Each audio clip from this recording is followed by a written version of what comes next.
Hello and welcome to today's webcast.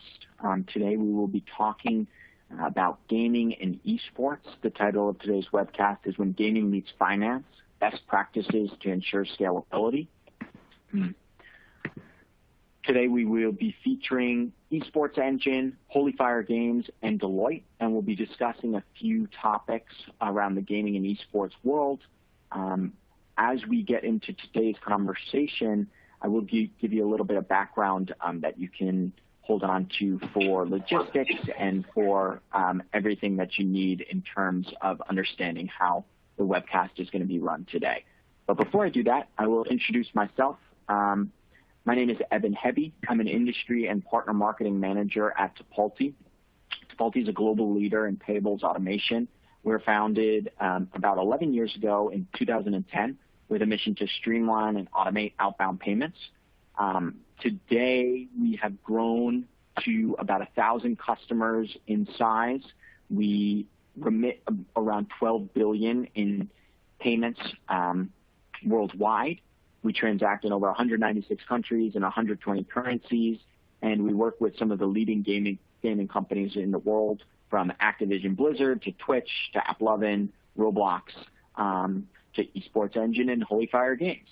So on today's call, we will be featuring members from, as I said, Deloitte, Holy Fire, and Esports Engine. And before we get into the conversation, I'll just go over a few housekeeping items for everyone to be aware of. So please note that you are all muted. Everyone is muted on the participant side. There's no dial-in. Audio connects to the computer only. If you are having any audio issues, please feel free to submit a question using the Q&A widget, and I'll do my best. Our team will do our best to assist you. Any other questions that you have for the panelists, please submit them through the Q&A, and we will get to them at the end of today's presentation. Your slides can be, and the screen share that you guys are viewing can be adjusted in your console by minimizing windows, expanding the windows, or dragging them to be larger. You'll also see our resource center for more additional content where you can download some additional information that we've provided for you around the gaming industry and around the esports industry. And then at the bottom of your screen, you'll also see a few other options for Q&A that you can jump into, our speaker bios and additional information there that you may require while you're going through the presentation. But again, I'll just remind you, if there's any issues that you might be having, technical or otherwise, please submit a question and our team will do our best to ensure that issue is fixed for you quickly. So without further ado, I would like to jump into the introduction of today's panel. So to start out with, I would like to ask Bobby to give a little bit of background on himself. So Bobby. Hey there, my name is Bobby Baker, CEO of Holy Fire Games Studio. And you know what made me get into developing games is I've been a gamer my whole life, and I've always wanted to be able to create games. So my whole life I've been improving the skills of programming and game development, and I was finally able to start my own studio, and it's been a blast. Being able to focus on the projects that you want to focus on, having the key decisions be yours to make is something that I really enjoy, and it's been a fun experience all in all. Awesome. Thank you, Bobby. And Tori, why don't you give a little intro on yourself as well, please? Sure. My name is Tori Lynch. I'm currently the head of finance at Esports Engine. My original background before getting into esports was in live event production and finance. I was actually recruited off of LinkedIn to work for Major League Gaming, which was then about a month into my tenure at Major League Gaming, acquired by Activision Blizzard. So prior to Esports Engine, I worked for Activision Blizzard and Major League Gaming for about 3 years. A group of us decided to leave Activision Blizzard and go back out on our own and start Esports Engine, and that was kind of the core group that originally started Major League Gaming before acquisition. And we're about a year and a half in to Esports Engine and are thriving and working with some of the biggest publishers and gaming houses in the world. And so we're really looking forward to where esports is headed, where our specific company is headed, and then how we can bring all of you into the conversation around gaming and esports. Thank you, Tori. And last but not least, Richard, would you mind just giving an intro on yourself as well? Sure. I'm Richard Goldsmith. I work at Deloitte in our customer strategy and digital strategy group. I have been in gaming pretty much since my dad brought home a Pong set when I was 7, so 30 plus years. Former esports athlete, and have been working with gaming companies for off and on for almost 20 years now. Doing everything from marketing strategy to product dev. And now at Deloitte, I lead our esports and gaming community of practice, a 300 plus member group of former esports athletes, developers, and other assorted talent focused on helping esports and gaming concerns grow. Awesome. Appreciate that, Richard, and excited to hear from all three of you today. So let's jump right in and just talk a little bit about the differences between gaming and esports.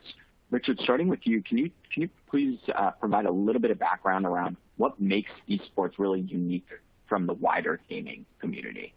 Sure.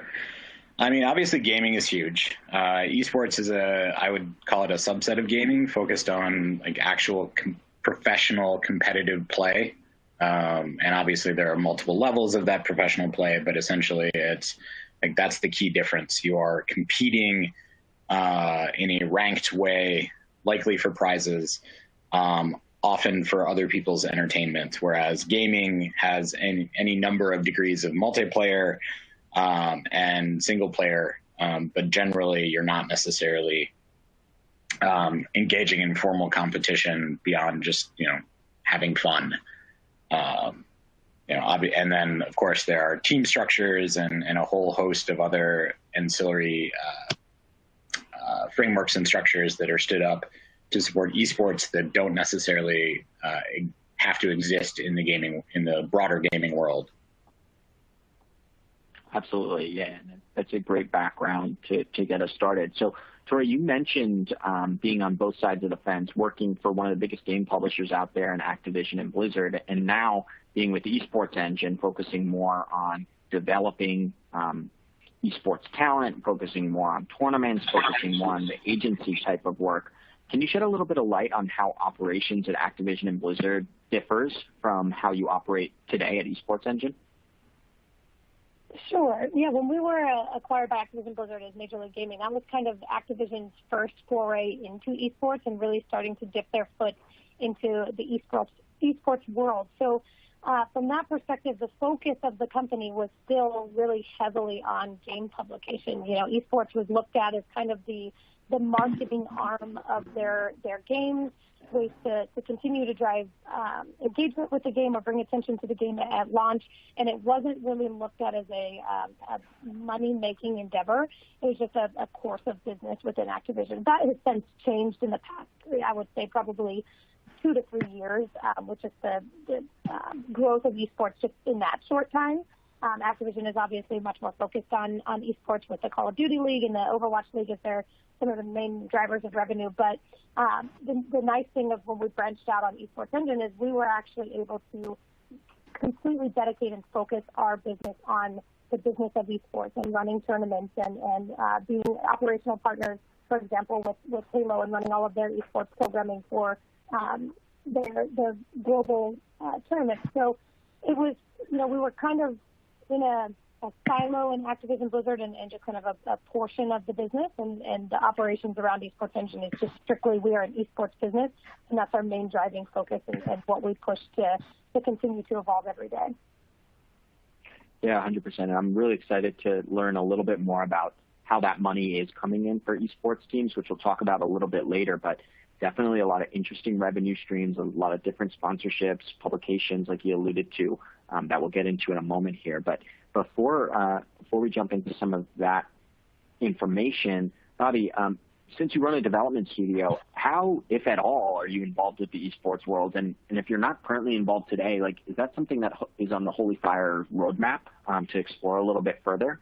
And maybe talk a little bit about the type of games that you produce at Holy Fire as well. Sure. So right now our focus is mostly mobile games, casual games. So I think the dream of any game studio would be to have a title that was featured on any esports stage. The promotion that you can get from that is just insane.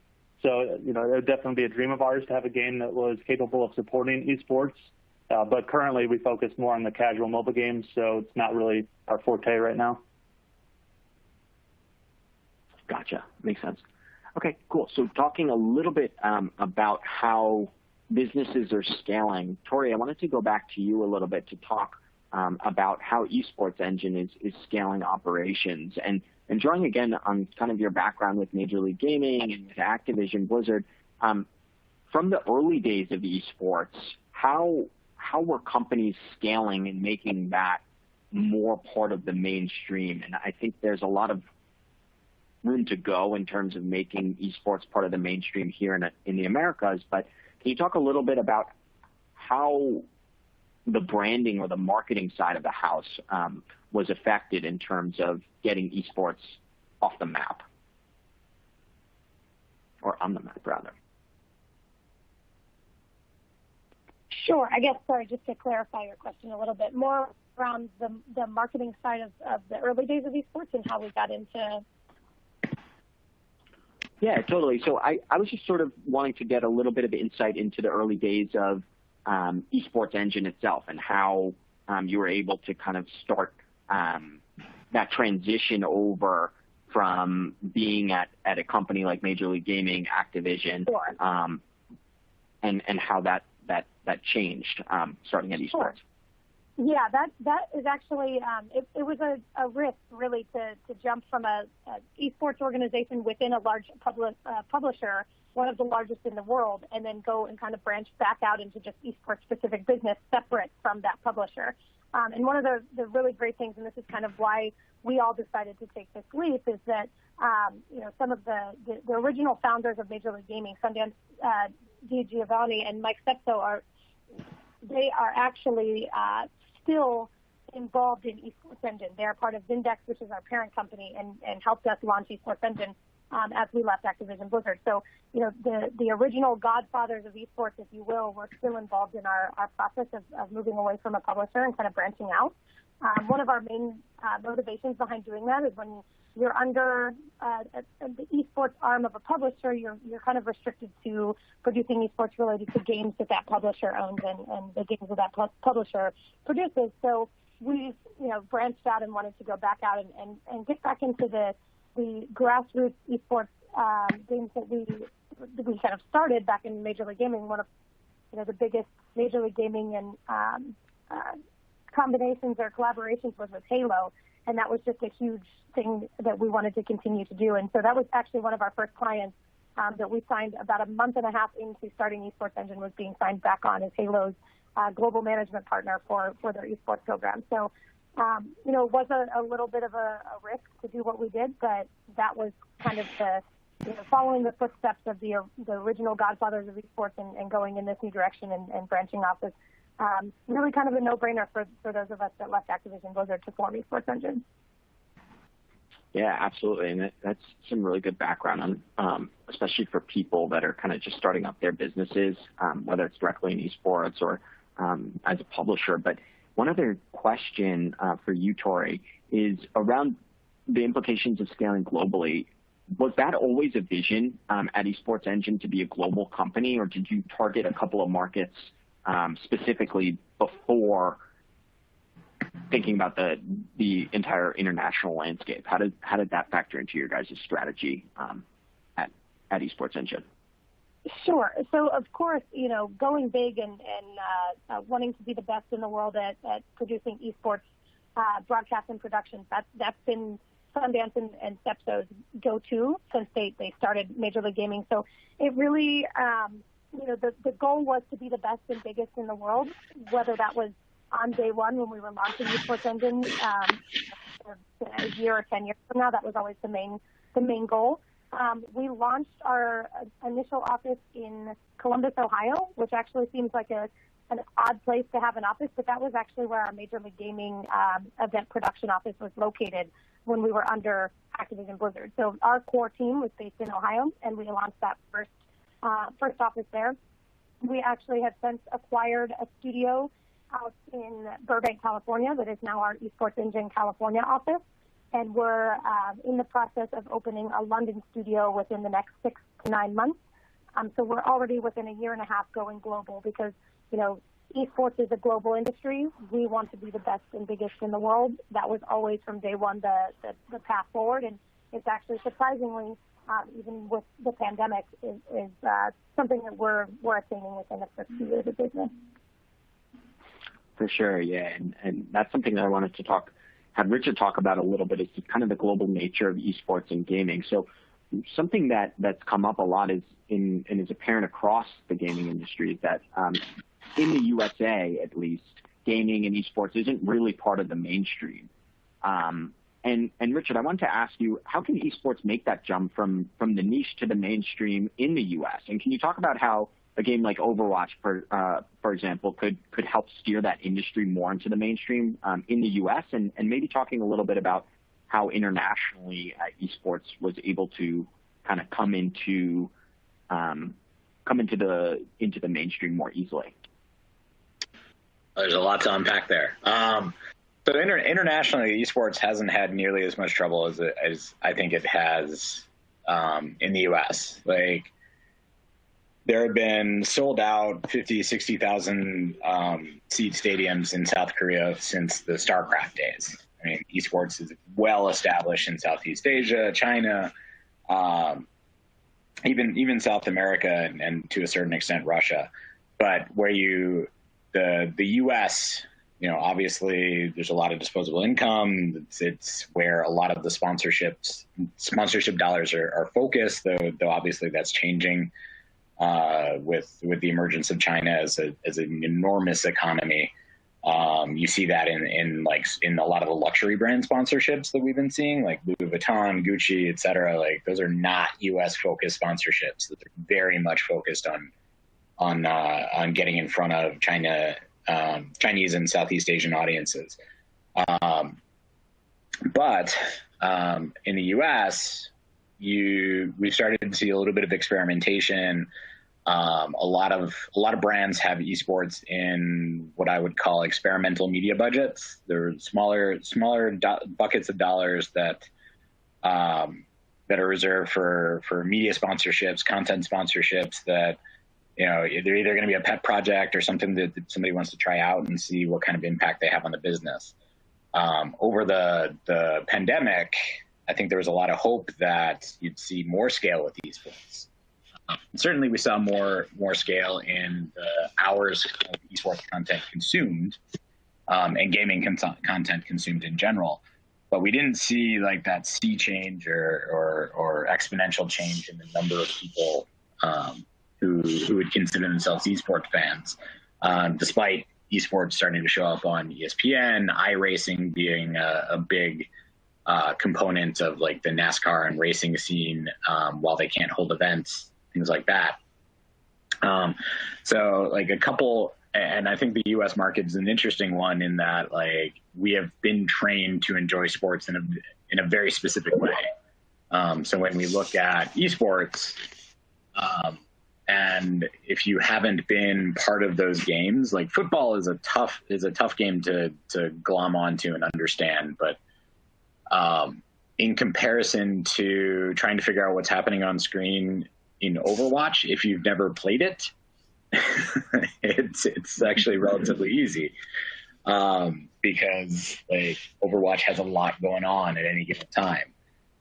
So I think esports production hasn't gotten to the point where we've figured out how to make that super accessible to a mainstream audience. It may be really exciting to watch, but we haven't started to establish the narratives that we have in traditional sports, and really lock in on terminology and nomenclature that the average fan can understand without actually playing the game religiously. When we talk about some games and like, oh, that person's going top, middle, bottom, or these are terms that are used and thrown out in esports commentary with the understanding that everybody's going to get it.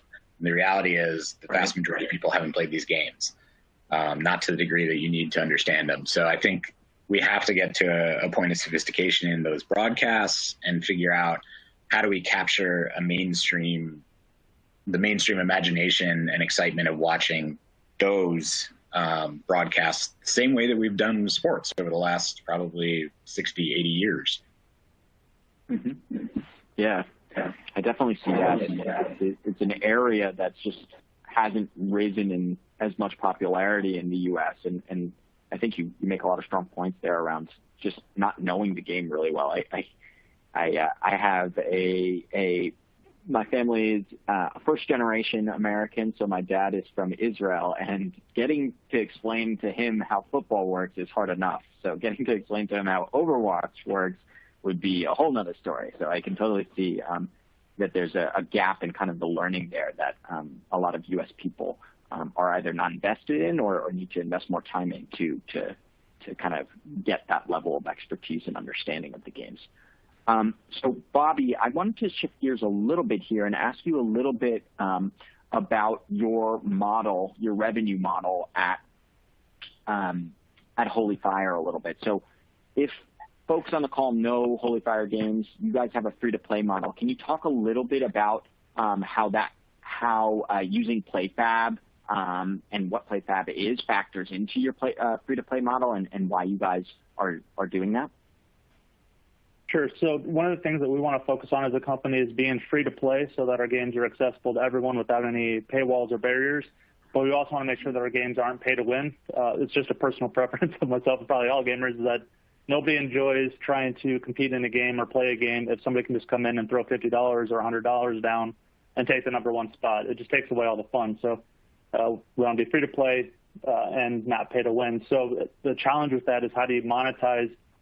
Because traditionally with mobile games, you've got a few percent of the player base that are, like the whales that will fund a lot of your development in a pay-to-win game. So we try and take a different approach. We offer rewarded videos, we offer surveys, and we try and stay away from interstitial ads as much as we can. Just we don't want to annoy our user base. So the challenge is offering rewarded content that is enticing enough to get the user to spend 30 seconds, a minute doing a survey and feel like they're being rewarded enough. So that's something that we constantly evolve and constantly A/B test and keep going back to the drawing board to see how we can effectively generate as much revenue as possible without necessarily needing the player to come out of pocket for the money spent. The other thing with scale is that the hard part for a game developer, and especially a small indie game developer, is that your games can blow up overnight. The way that influencers are these days, if one influencer takes interest in your game and they've got millions of followers, your game could blow up overnight. And if you don't have the infrastructure in place to be able to scale, with the flick of a switch, you can have a lot of downtime, which causes a lot of bad PR. And you could potentially lose out on, hundreds of thousands of installs or plays because they can't even get to your game. So what we do is we leverage a lot of back-end systems that are able to scale automatically for us. So one of those, like you mentioned, is PlayFab. It handles our leaderboards. It handles our user authentication so that if overnight an influencer picked up one of our games and we got 100,000 installs, 200,000 installs overnight, we wouldn't even we wouldn't worry about it. We can just scale infinitely horizontally, vertically, and not have to worry if our servers are going to go down. In the middle of the night, our servers are going to go down. We let them handle all of that so that we don't have to, and it allows us to scale, as much as we want at any time. So, for a small studio like us, that's essential because if we had to manage our entire infrastructure, not only would that be way more expensive, but I probably would never be able to sleep because if something ever happened, you're the one that's responsible for tackling that. Yeah, definitely. And that's a big conversation I have with a lot of gaming business owners is that you need to really be prepared for your biggest hopes and dreams coming true. Because if they actually do, or if something happens where you start to get a major influx of new users and your infrastructure isn't set up or ready for that, you could lose all of the clout that you were trying to gain over the past 10 years in just one night. So that can be really, really challenging for gaming companies. That relates well into the next point that I wanted to talk about around international expansion. And And Tori, I want to talk to you a little bit. You alluded to the acquisition that Esports Engine recently made in Burbank, in the Los Angeles area. Can you talk to us a little bit about how the finance team plans for international expansion? Sure, and you actually had a good point of planning out ahead of time in case all of your wildest dreams come true so that you're ready and can pivot really quickly. And that was kind of what we were able to do as we built Esports Engine. So we were planning on becoming a global company, when that was going to happen, ideally within the first 5 years, but we weren't sure when, but we made sure that we planned around our processes so that we could do that and we could pivot fairly easily. Obviously, there's legal entities, tax entities, things that you have to take into consideration whenever you're expanding internationally. But on the finance side for us, what actually made it a little bit easier was the fact that esports is already a global industry. So while we were operating domestically, we were still transacting with international vendors, international talent, and international prize winners because we had tournaments that encompassed participants all over the globe. So we have the systems and processes in place to handle those kinds of transactions and those types of international payments. So really, the international expansion on the finance side for us was pretty easy in terms of we'll just have to add an expansion to our ERP system to make sure that we can transact in local currency. But overall, our systems and processes were set up and planned for that eventual expansion. Totally, and that's something that our company not only recommends to gaming companies, but to any company that's looking to prepare and scale, is ensure that your finance tech stack, ensure that your finance operations are really tightened up to handle any level of growth that you might be having or hoping for in the future. So just pivoting a little here to Richard. Earlier, we talked a little bit about scaling an esports business and especially how difficult that can be in U.S. markets. Can you tell us a little bit about some of the challenges around scaling esports, maybe some insight into the startup costs, the repeatability of events and tournaments, and things of that nature? I mean, a big part of the difficulty right now is there's a lot of ambiguity on how you're going to make your money. Leading up to actual scale in the U.S., you don't have the media rights payments that the traditional sports organizations are making their bank on, and everything else is gravy. In this case, you have licensing agreements with Twitch. You're going to do sponsorships with brands, and the franchises for the AAA games are pretty pricey.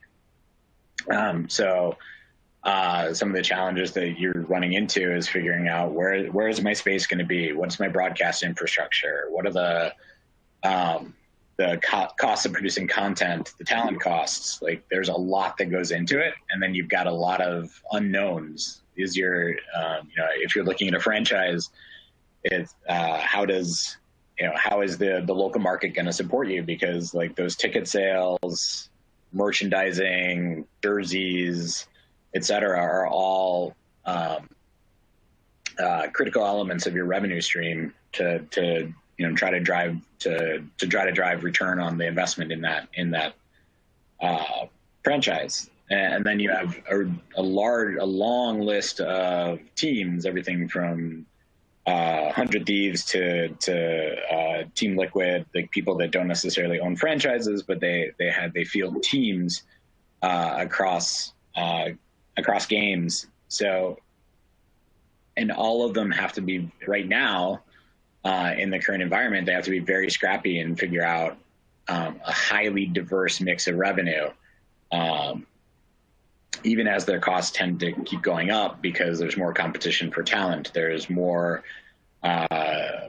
tournaments that are going to cost money to field. Like, a lot of them are building content studios, which always will have a startup cost, and then depending on whether you're doing cloud-based broadcast or more traditional, is going to have its own set of ongoing or startup costs.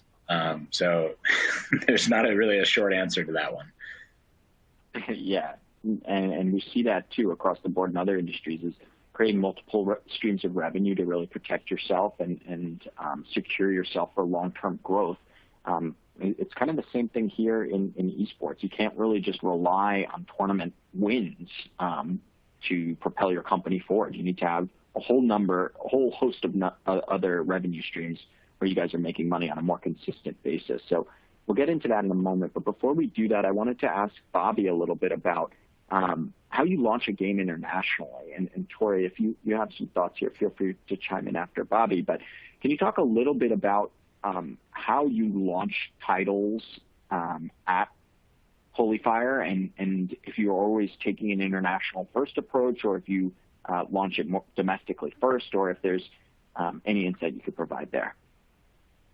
Sure. So since we're a small studio, I don't go through the trouble of localizing right away. We try and keep a lean business model as much as we can. So we have a lot of different casual games that are in development right now. We actually just launched our second game 2 days ago.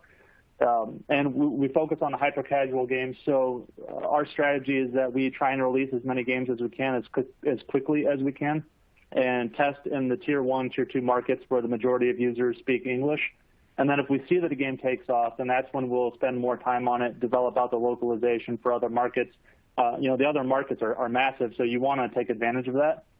We just don't have the time and resources to focus on that from the start for every single game. So once a game takes off, that's when we'll take a closer look at what markets we would want to try and launch it in next, and develop content and localization for that area.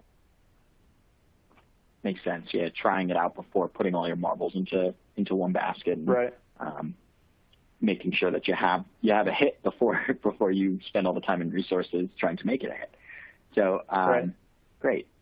I'll follow up with you again here, Bobby, because I wanted to talk about building multiple streams of revenue. Can you talk about tell us a little bit more about your free-to-play model at Holy Fire, and what made you decide to take that path? I know we talked about IAP in-app purchases a little bit earlier, and then the success of those in the past several years, and the growing nature of in-app purchases to help fuel an esports or game developer and studios' overall bottom line. Can you talk a little bit about that free-to-play model and how you guys are making money through in-app purchases, and how you continue to plan to make money through that model? Sure. So in the game that we have out right now, we didn't have in-app purchases in it yet. It's something that we're working on. This new one, we will. One of the key things that we're trying to do as a studio is, again, to stay away from that pay-to-win. So any in-app purchase that we add into the game, we try and keep it around cosmetics. We try and keep it around elements of the game that don't give the user a massive advantage but still provides value to them. So in everything that we're trying to do, we try and make it so that all players have a fair chance at it. One way around stuff, even if you have one part of your game where you allow sort of a pay-to-win element that affects leaderboards and things like that, we're introducing a mode into this new game where it's a daily tournament. All players get access to the same content, the same building blocks, and they have to try and get the high score. And no matter what you purchased outside of that mode, it doesn't benefit you in this daily tournament mode. So there's creative ways to get around the pay-to-win, but still be able to have those in-app purchases to fund your development and make sure that you can eat at the end of the day, but not overly impact the game as a whole to where players will feel like, if I'm not spending money, there's no way that I can compete. So it's something that I think mobile companies are always going to try and balance, and always just be moving the bar left and right to try and find what feels good. And we always listen to feedback from our users. We try and do Reddit posts. We try and do, we have a Discord server for our games. So I think listening to your audience when you test new things and really hearing what they're saying can allow you to make the decisions that you need to make to still make money, but still have a really good user experience for the end player. Sure. Yeah, and that makes me a little bit curious to hear more from Tori about some of the main revenue streams at Esports Engine. Obviously, you may have had some of the similar experience when launching titles for Major League Gaming and for Activision, but can you tell us a little bit about some of the main revenue drivers at Esports Engine, and where you guys are kind of placing your bets? Like, what do you think is going to be the main way that you guys make money into the future? Sure. So we actually have main streams of revenue, and I'll kind of explain how they are interconnected. But so we have a consulting revenue stream where we make money consulting with different publishers and or some of the league teams, like the Team Liquid, Hunter Thieves, Houston Outlaws for Overwatch League, et cetera. And then we also have our studio business where we actually own a studio space, and that's a revenue stream whenever we lease out or produce broadcast and productions out of our own studio. And then we also have our live event production and broadcast revenue stream. And those can be, certain clients may be specific to one or the other. Most of our clients overlap in each of those. So a good example is on the consulting side, whenever the Call of Duty League launched specifically, there were a lot of new team owners or folks that were maybe newer to esports and knew how to run an org, but didn't know how to produce the live events that were associated with those team events under the Call of Duty League. So we were actually hired to consult with those teams, kind of explain to them what it took to build out those events, consult on budgeting, pricing, what types of vendors to use, how to format your tournament, et cetera. So that was the consulting side, but it also would roll into, we would then be hired on to handle the live event production. And obviously this is pre-COVID when we could actually go to live events, but that is still one of the main drivers of revenue that we're anticipating in the future, especially once we get back to our live events and being able to go to esports events in person. That's really a large driver for us. And then additionally, we have studio space in our Ohio office as well as in our Burbank office, and when we expand to London, there will be a large studio space there where we make revenue off of the lease of that owned asset. So using our studio space and or our owned equipment, we also provide services and staff in those locations. So in addition to producing broadcasts and tournaments and live productions out of our studio space, we actually are utilizing our in-house full-time employees, our staff, to produce those as well. So an example of one of the clients that we work with pretty consistently that kind of goes across all three of those revenue streams is Halo.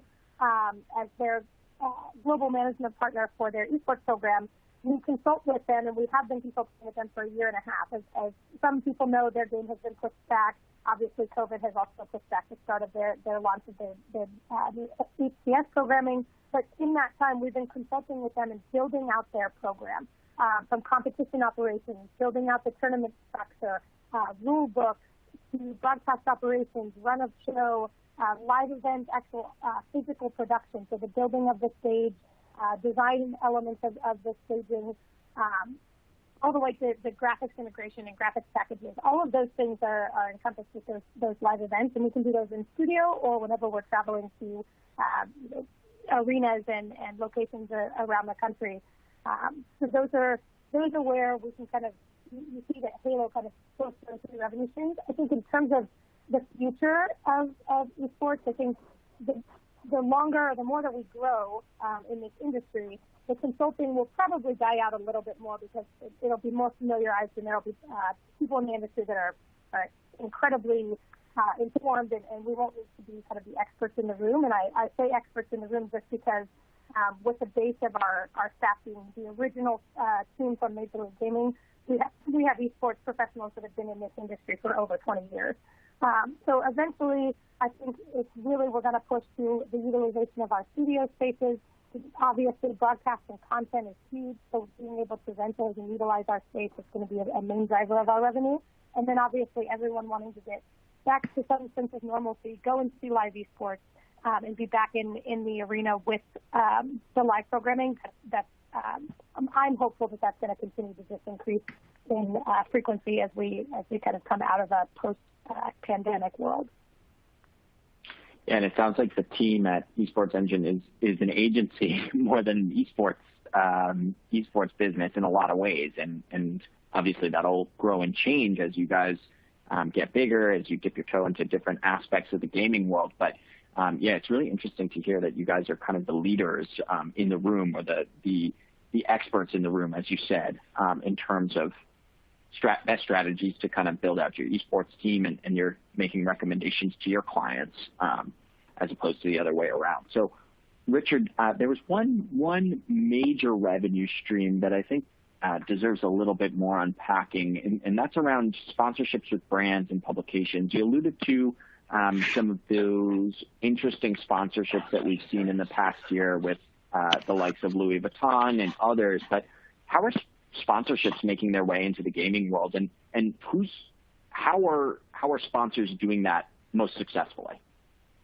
Yeah, so when you say making their way into the gaming world, it's interesting. Like last numbers I saw of the esports revenue, you're looking at like 75-80% of it being sponsorships. So like sponsorships are a massive revenue stream for esports. Originally, it was a scary place for sponsors. Like if you weren't an endemic sponsorship or sponsor, an Intel, IBM, gaming peripheral company, et cetera, like you wanted to stay out of the space because you would just get kind of wrecked. That's changed a bit. I mean, to your point, we're seeing luxury brands coming into the space. You're seeing snack brands coming into the space, like a lot of more mainstream brands.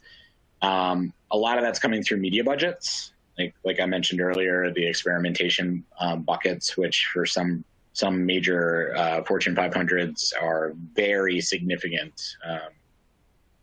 I can think of a few insurance brands that are spending a large amount in the space, but in terms of their ad budgets, which are upwards of $750 million to $1 billion, that's it's chump change. But for esports, it's certainly nothing to laugh at. But the trick for a lot of those sponsors is figuring out how do they fit in effectively. I think I go back to it and use it as an example quite a bit. The Louis Vuitton sponsorship, where they were building out they actually built the championship trophy for the event, and provided prizing and all sorts of other stuff. Like got him a lot of credit.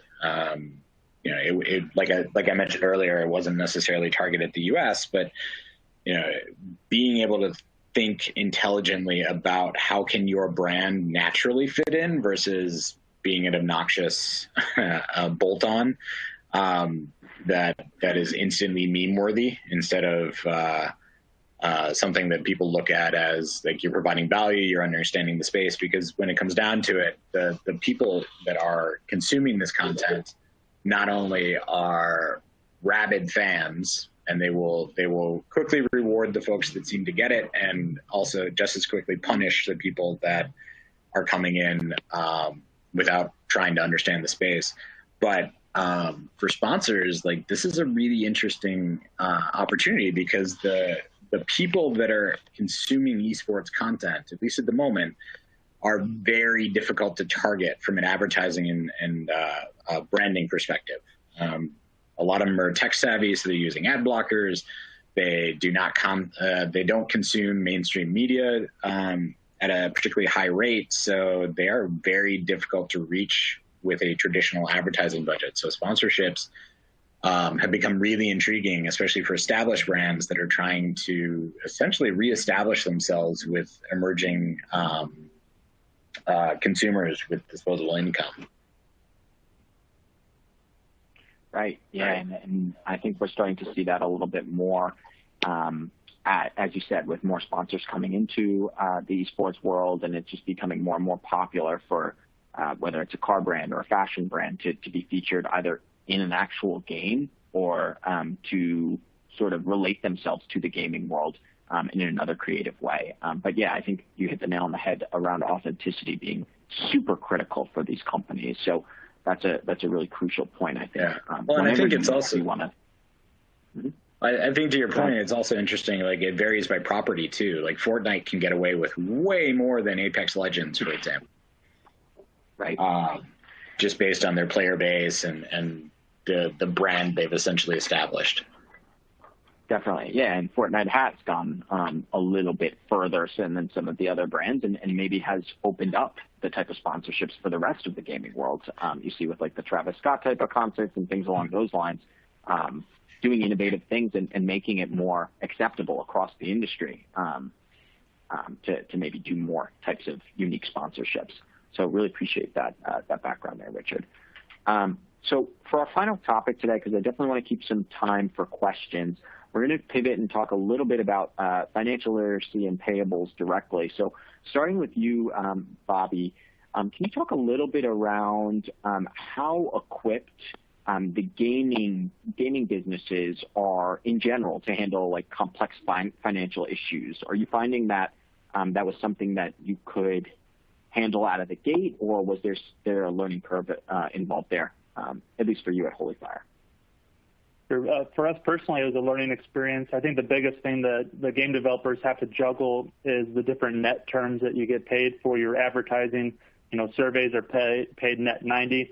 So trying to balance how much money you're spending out of your reserves for ad spend compared to, keeping track of how much money you're bringing in, leveraging companies like AppsFlyer to kind of calculate your lifetime value, your return on ad spend and everything like that.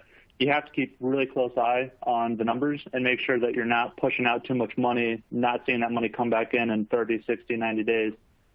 So it's definitely doable. For smaller studios, it's just something that you have to really keep your eye on so that you're not spending a ton of money on a game that isn't going to make it back. I think the biggest thing that studios need to do is just learn to pivot and learn when a game is good, and if it's not, let it die. Don't try and make a project work if it's not going to work. So really staying on top of your numbers, listening to your player feedback, and making sure that you're only putting time, money, and effort into a project that's feasible is really important. Yeah, and as a follow-up to that, can you tell us a little bit about the systems that you're using to help support your team's growth overall, whether that's communication systems or software, or financial systems or software, and how that kind of plays into the bigger picture for your company's growth? Sure. For communication-wise, we focus on Discord. We do have a Slack, but we don't use it as much. Discord allows us to kind of have all of our communication in one place with our team, with our community. We try and get player feedback as much as we possibly can so that we can act on that. And then for all of our code bases and things like that, we use Plastic CSM, I think it is. I forget the three letters. It's kind of like a Git, though, Git repo. So we keep all of our code in the cloud. So that now that we're all working remotely, it's really easy to work on the same project with multiple developers and keep everything in sync. And then we use Asana and Trello to keep track of our roadmaps, our internal roadmaps, our public roadmaps. I think those are the big ones. And then for tracking, we use AppsFlyer, again, to keep track of the lifetime value, our attribution for all of our user installs. It really has a nice overall view of your financial situation with the different ad campaigns that you're doing to make sure that you're always in a positive ROI with everything that you're doing. Yeah, that's really helpful, especially for some of the folks in the audience that might be just starting out in their gaming businesses, just to think about some of the systems that might help make that process a little easier. So, Tori, to you, so you were in a unique situation where you might have been more equipped than some other folks to handle some of those complex financial issues starting out at Esports Engine, just given your background. But can you talk a little bit about how equipped you felt to handle those issues, and then also just give us some insight into some of the systems that you guys are using as well? Sure. Yeah, I think the way that we approached building out the financial systems at Esports Engine was actually in direct relation to the complaints that I had at Activision Blizzard. In Activision Blizzard, the way that their financial systems were set up, they're set up as a publisher. So they were very, very much strict process, strict systems over long course projects. Game development can take 2 to 3 years. So the way that those processes were set up just weren't as flexible to the nature of esports and how, esports and live events in general are very variable and can change kind of on a dime. That's just what happens when it comes to live events. So we built out our systems just to address those issues and be able to pivot and support our business and not hinder the business. So, we have to, obviously there are financial stipulations and policies and procedures we have to follow, especially when it comes to tax and GAAP standards. But we also want to be able to be a support arm of the business and not something that's hindering. We never want to say, well, we can't do that because of this finance process. We have to be flexible and agile, and that's why we were able to build out the processes that we have. We're currently utilizing NetSuite, which is an Oracle product, as our ERP, and we built that up we started that specifically because it gave us the ability to really dial down into our reporting on a company level, subsidiary level, and then down to project and sub-project level. Because we're working with multiple, like Activision Blizzard, there are multiple subsidiaries in that organization that we're actually working with. So when we go into reporting, we can actually pull up and see what it is that we're doing with the Call of Duty League versus the Overwatch League versus Hearthstone, et cetera. And then additionally, we have it set up so that we can analyze data and our financials down to the project level and sub-project level. So we can see how our spending is tracking on Call of Duty League project, or we can look and see how our spending was tracking on Call of Duty March of 2021. So we can actually dial that down into really specific data, which is the main driver on the system that we use. We also obviously use Tipalti and for our pricing payments. That is one of the main focus that we use that on because of the ability to pay globally, and it's a really flexible payment system, and it actually has the secure portal that we can point our prize winners to be able to utilize that system, put their information and data in a secure place so that we are not touching that or really interacting with any of their personal information or data, and they can process those international payments for flat and fixed rates internationally and domestically, as opposed to percentage of payments, et cetera. So those are the two main systems that we're using on the finance side. Great. Yeah, and that's helpful too. That's an area that Tipalti helps a lot of our clients with in the gaming sector, is just ensuring that the privacy and preventing any fraud or tax compliance issues when entering payment information, because there's a lot of players across the gaming and esports universe that a company like Esports Engine would have to pay, and ensuring their privacy, safety, fraud prevention is paramount. So last question I just wanted to get to here, and then we'll jump over to audience Q&A, is, Bobby, can you tell us a little bit about how Holy Fire is using Tipalti today? Sure. So we use Tipalti to pay our contractors, our developers and everything like that. And also with our platform, Gaspo, we actually leverage Tipalti to pay out the individual players, the gamers. So that app is still in development. It's still an ongoing project, but it allows us, just like you were saying, it allows us to have the peace of mind knowing that the information that players are putting in is all compliant. We have the tax stuff taken care of, and it's a massive headache that we don't have to worry about as a studio.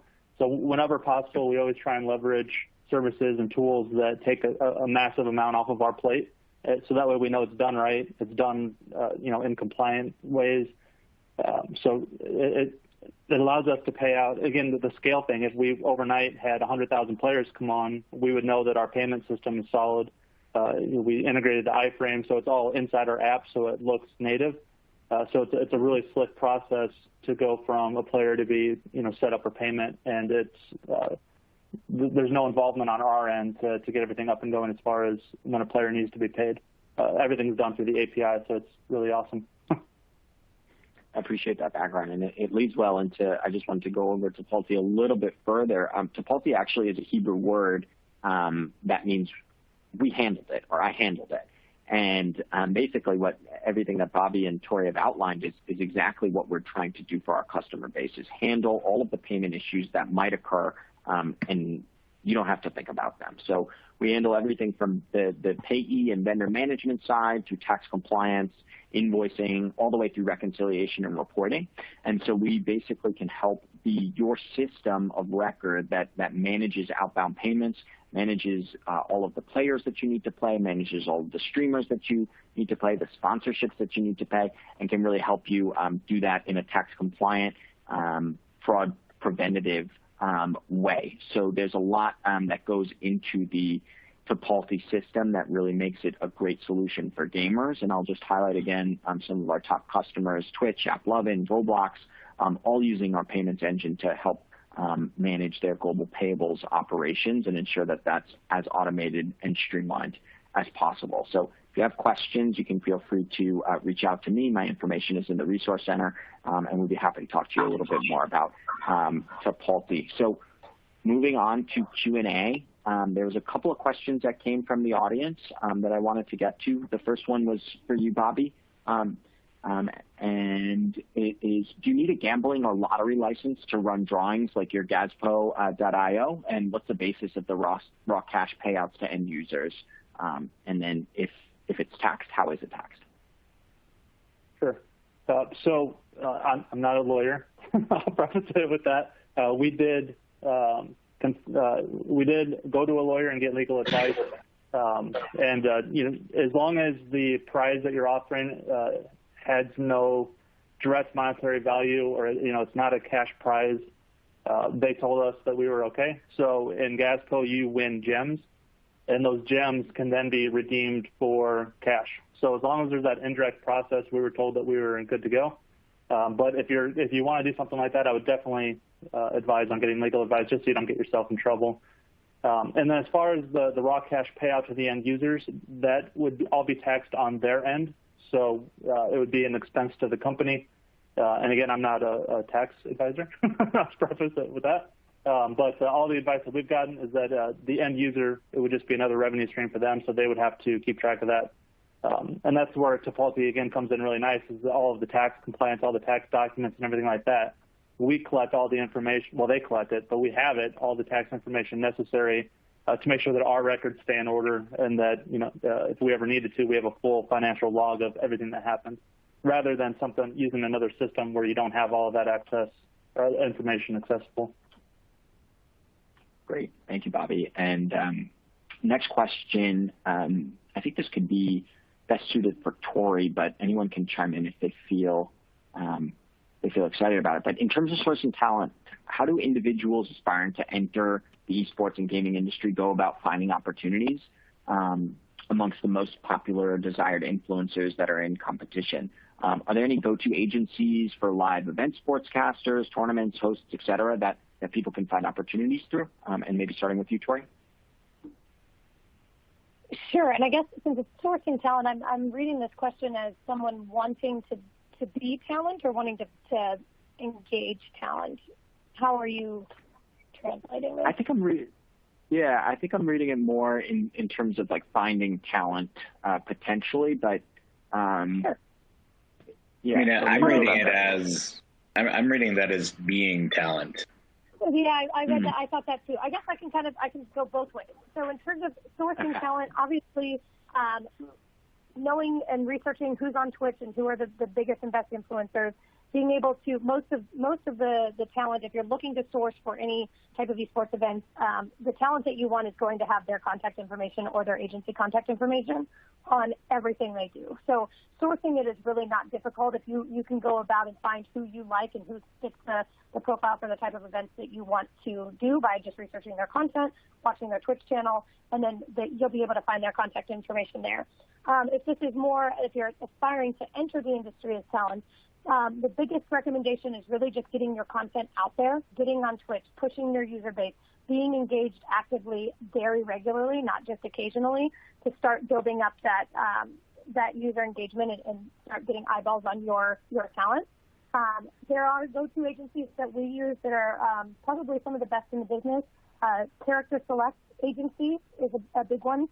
BSA on Twitter, you can type in Character Select Agency. We use them for a lot of really top-tier talent. There's Call of Duty League talent that's on there, Overwatch League talent that is represented by them, et cetera. And then another big one is Fabian Talent.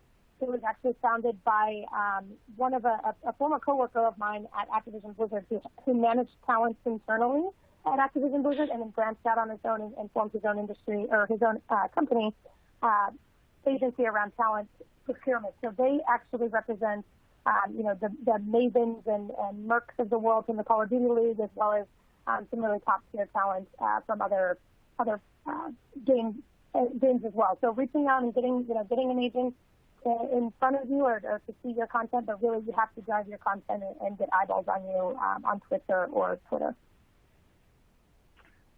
Thank you. Really appreciate that answer. Yeah, and definitely covering both sides of the coin there. So we are at time right now, and just for the sake of keeping us on schedule, I will end the Q&A now, but I would like to say thank you so much to our panelists, Bobby, Richard, and Tori.